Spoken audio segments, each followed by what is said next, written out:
Price lord. Bible ചരിത്രങ്ങളിലൂടെ Esther continue ചെയ്യുന്നു. Esther രാജ്ഞി പതുക്കെ എഴുന്നേറ്റ്, തോഴിയുടെ കയ്യിൽ പിടിച്ച് പതുക്കെ എഴുന്നേറ്റ് രാജാവിൻ്റെ സന്തോഷമാണ് ആ മുഖത്തേക്ക് നോക്കി. രാജാവ് തലോടിക്കൊണ്ട് ചോദിച്ചു, നിൻ്റെ ആവശ്യം പറയൂ, എന്താണെങ്കിലും ഞാനത് സാധിച്ചു തരും. രാജ്ഞി, ഞാനിന്ന് ഒരു വിരുന്നൊരുക്കിയിട്ടുണ്ട്. അതിന് ക്ഷണിക്കുവാൻ വേണ്ടിയിട്ടാണ് അനുവാദമില്ലാതെ രാജസന്നിധിയിലേക്ക് വന്നത്, രാജാവിൻ്റെ അടുക്കൽ വന്നത്. അത് രാജാവും ഹാമാനും വരണം. രാജാവ് സമ്മതിച്ചു അതിനെ. രാജാവ് അപ്പോൾ തന്നെ സേവകനോട് കൽപ്പിച്ചു, ഹാമാനെ വിളിച്ചു വരുത്തുക, എസ്തേർ രാജ്ഞിയെ സന്തോഷിപ്പിക്കുവാൻ വേണ്ടിയിട്ട്. ഹാമാൻ വന്നു. അന്തഃപുരത്തിൽ രാജ്ഞി ഒരുക്കിയ വിരുന്നിൽ രാജാവും ഹാമാനും രാജ്ഞിയും മാത്രം. രാജാവ് ഹാമാനും വിരുന്ന് ആസ്വദിച്ചു. വീഞ്ഞു കുടിച്ചുകൊണ്ടിരിക്കുന്ന അവസരത്തിൽ രാജ്ഞിയുടെ മുഖത്തേക്ക് നോക്കിയിട്ട് രാജാവ് ചോദിച്ചു, നിൻ്റെ ആവശ്യം പറയൂ, എന്താണ് നിനക്ക് വേണ്ടത്?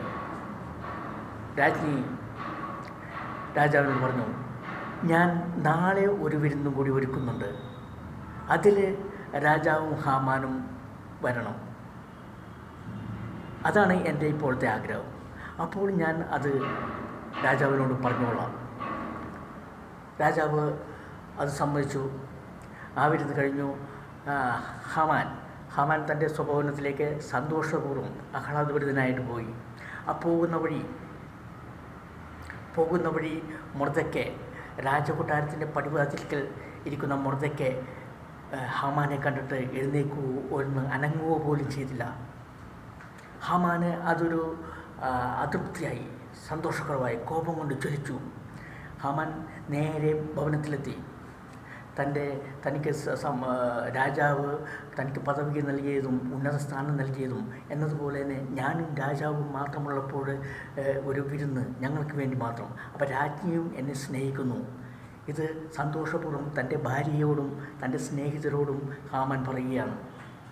അതെല്ലാം എനിക്കിഷ്ടപ്പെട്ടു. പക്ഷേ ഒരു കാര്യം എന്നെ വല്ലാതെ എന്നെ കോപിപ്പിക്കുന്നു. മൊർദെഖായ് എന്ന് പറയുന്ന ഒരു യഹൂദനുണ്ട്. അവൻ രാജകൊട്ടാരത്തിൻ്റെ പടിവാതിൽക്കൽ ഇരുന്നു.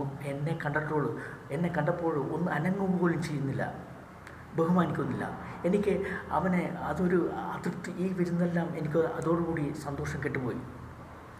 അപ്പോൾ ഹാമാൻ്റെ ഭാര്യയും സ്നേഹിതന്മാരും, ഹാമാൻ്റെ ഭാര്യയുടെ പേര് സേരഷ്,